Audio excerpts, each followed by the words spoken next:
দুমাস পর তমলুকের মিলননগরের সোনার দোকান ডাকাতির মূল অভিযুক্ত গ্রেপ্তার, উদ্ধার আগ্নেয়াস্ত্র ও সোনা। তমলুকের মিলননগরে সোনার দোকানে দুঃসাহসিক ডাকাতির ঘটনায় অবশেষে বড় সাফল্য পেল পুলিশ। প্রায় 2 মাস পর ওই ঘটনার মূল অভিযুক্ত মূল পাঞ্জাকে গ্রেপ্তার করা হয়েছে। দুর্গাপুজোর ঠিক আগের দিনে দুপুরে ঘটে যাওয়া এই ডাকাতির ঘটনায় এলাকায় তীব্র চাঞ্চল্য ছড়িয়েছে।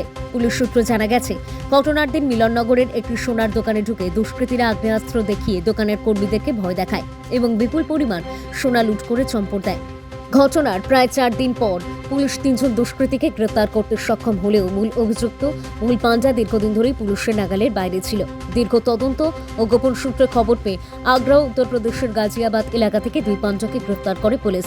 ধৃতদের কাছ থেকে উদ্ধার হয়েছে একটি পিস্তল, 10 রাউন্ড কার্তুজ এবং লুট হওয়া সোনার চেন। এই ঘটনার সঙ্গে আরও কেউ জড়িত আছে কিনা তা খতিয়ে দেখছে পুলিশের উচ্চপদস্থ আধিকারিকরা। পুরো ঘটনার বিস্তারিত তথ্য সাংবাদিক বৈঠকে জানালেন পূর্ব মেদিনীপুর জেলার পুলিশ সুপার মিথুন কুমার দে। পুলিশের এই সাফল্যে স্বস্তির নিঃশ্বাস ফেলেছেন ব্যবসায়ী মহল ও সাধারণ মানুষ।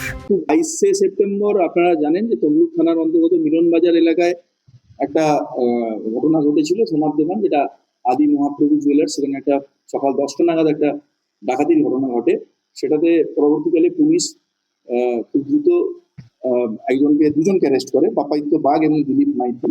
তাদের থেকে লিড নিয়ে আমাদের তমলুক থানা এবং এসওজি টিম এটার উপর প্রচুর এফোর্ট দিয়েছে। প্রায় 171টার মতো সিসিটিভি ফুটেজ আমরা অ্যানালিসিস করেছি এবং তারপরে বিগত খুব সম্প্রতি আমরা উত্তরপ্রদেশ থেকে 2 জনকে অ্যারেস্ট করেছি, একজনকে আগ্রা থেকে, একজনকে গাজিয়াবাদ ডিস্ট্রিক্ট থেকে। সেখানে আমরা একটা খুব ইম্প্রোভাইজড একটা 9mm গান এবং সেখানে 3টে ম্যাগাজিন এবং 10 রাউন্ড অ্যামিনিশন আমরা ওটা সিজ করতে পেরেছি।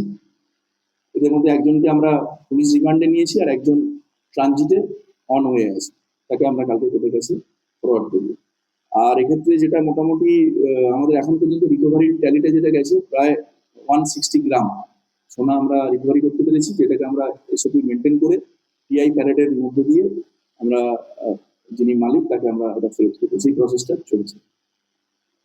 এটা মোটামুটি ভাবে আমাদের সোনার এর তরফে ছিল। একটা লাইন আমরা বলতে চাই, যেটা এই ডাকাতির ক্ষেত্রে আমাদের অল অ্যালোন এরা যেহেতু যে উত্তরপ্রদেশের যে 2 জনকে বিশেষ করে আমরা অ্যারেস্ট করেছি, খুব প্রাথমিক তাদের সঙ্গে আমাদের ইন্টারাকশন হয়েছে, আরো অনেক ইনফরমেশন আমরা এক্সট্রাক্ট করতে পারবো আশা রাখছি।